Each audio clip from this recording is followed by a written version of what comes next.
Mi jefe me robó el ascenso, pero no contó con la auditoría. Mi nombre es Leo, y esta es la historia de cómo perdí un ascenso y lo recuperé, llevándome conmigo no solo la victoria, sino también la caída de mi jefe. Todo comenzó hace un año, cuando me entregué en cuerpo y alma a un proyecto. Era mi gran oportunidad. Tenía en mis manos el desarrollo de un algoritmo de optimización de datos que revolucionaría la forma en que nuestra empresa operaba. Noches en vela, fines de semana sacrificados y cientos de tazas de café fueron la norma, pero valía la pena.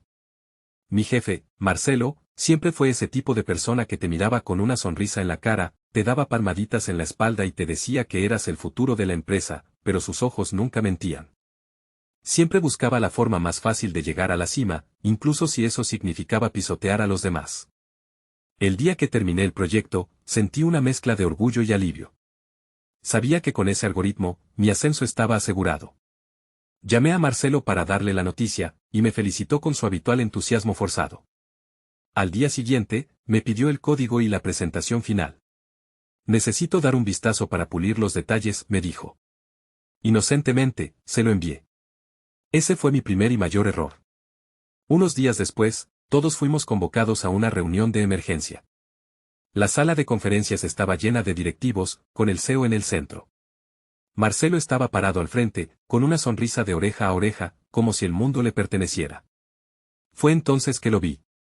El mismo proyecto que me había quitado el sueño por un año, la misma presentación, pero con un detalle crucial. En la primera diapositiva, donde antes estaba mi nombre, ahora decía, presentado por Marcelo. En ese momento, mi sangre hirvió. Sentí una traición tan profunda que me costaba respirar. Marcelo se pavoneó por la sala, explicando cada detalle como si hubiera sido su genio el que lo creó. Escuché a los directivos elogiar su visión y su innovación, mientras yo me hundía en mi silla, invisible. Al final de la reunión, Marcelo me llamó aparte y, con un tono condescendiente, me dijo, buen trabajo, Leo. Gracias por tu ayuda en el proyecto. Verás, la junta directiva necesitaba un liderazgo fuerte, alguien con experiencia para presentarlo. Me prometió un ascenso en el futuro, sabiendo perfectamente que la única persona que se llevaría el ascenso era él. Esa noche no pude dormir. La humillación era insoportable. Quería gritar, renunciar, exponer a Marcelo enfrente de todos, pero sabía que no tenía pruebas. Él tenía el poder y la credibilidad. Yo era solo un programador más en el equipo. Me sentía impotente. Pero en mi frustración, recordé algo. Durante mis años de programador, había desarrollado una manía profesional, siempre dejaba una especie de marca de agua digital en mi código. Un pequeño fragmento de texto, una variable inofensiva y única que solo yo conocía, escondida en lo más profundo del algoritmo. Era mi firma invisible, un recordatorio de que ese trabajo era mío. Además, por si las moscas, siempre hacía copias de seguridad de mi trabajo en un servidor personal, con marcas de tiempo que probaban el momento exacto en que había escrito cada línea de código. No tenía un arma, pero tenía pruebas. Y sabía que una confrontación directa no funcionaría. Necesitaba un plan más inteligente.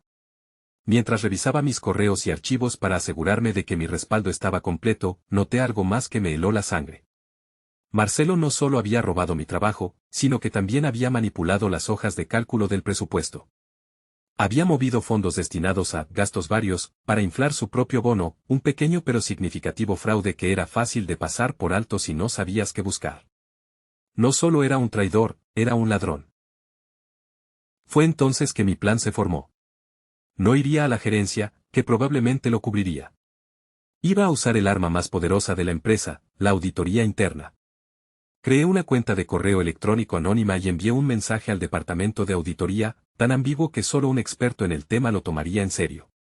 Escribí, hay algunas inconsistencias en los presupuestos del Proyecto Optimus. Sugiero que revisen el liderazgo del proyecto. Ni siquiera mencioné el nombre de Marcelo.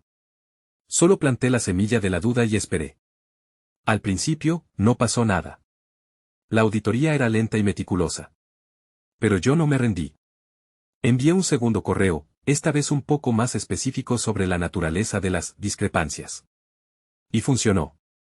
Una semana después, escuché por los pasillos que los auditores estaban haciendo preguntas sobre el presupuesto del proyecto. Marcelo se puso visiblemente nervioso, pero intentó restarle importancia, diciendo que eran detalles sin importancia. Pero la auditoría no se detiene por la falta de detalles. Para verificar el gasto, el equipo de auditoría necesitaba revisar el código y los archivos del proyecto. Y ahí fue donde Marcelo cometió su error fatal. No pudo ocultar el código. Y ahí estaba mi marca de agua, mi firma digital, incrustada en cada línea. Las fechas de creación y modificación de los archivos eran irrefutables, el código había sido escrito por mí, no por Marcelo. El clímax de la historia llegó cuando me convocaron a la oficina del CEO. Estaba nervioso, pero preparado. El CEO tenía un rostro serio, y a su lado estaba la jefa de auditoría. Me mostraron el código, me preguntaron si lo reconocía. Con toda la calma que pude reunir, les expliqué la situación. Les mostré mis copias de seguridad con las marcas de tiempo que probaban que había trabajado en él durante un año, y luego les señalé mi firma digital, ese pequeño rastro que Marcelo nunca vio. La jefa de auditoría asintió con una expresión de triunfo, revelando que mis pistas anónimas también los habían llevado a descubrir las irregularidades en el presupuesto de Marcelo. No pasó mucho tiempo antes de que Marcelo fuera llamado. La puerta se cerró y los gritos ahogados se escucharon desde el exterior. El resto es historia. Fue despedido de inmediato por robo de propiedad intelectual y fraude. Su reputación quedó hecha pedazos y fue vetado de la industria. Mi final fue mucho más dulce. El CEO, impresionado por mi trabajo y por mi integridad al manejar la situación, me ofreció no solo el ascenso que Marcelo me robó, sino también un puesto de liderazgo para un nuevo proyecto. Me dijo, alguien que construye algo de cero, lo protege con ingenio y luego utiliza ese mismo ingenio para la justicia, es exactamente el tipo de líder que necesitamos. Ahora estoy en mi nueva oficina, con mi equipo, construyendo algo nuevo y real. La historia de Marcelo se convirtió en una leyenda en la empresa, un recordatorio de que la honestidad y el trabajo duro, al final del día, siempre vencen a la ambición deshonesta. Y yo, Leo, soy la prueba viviente de ello.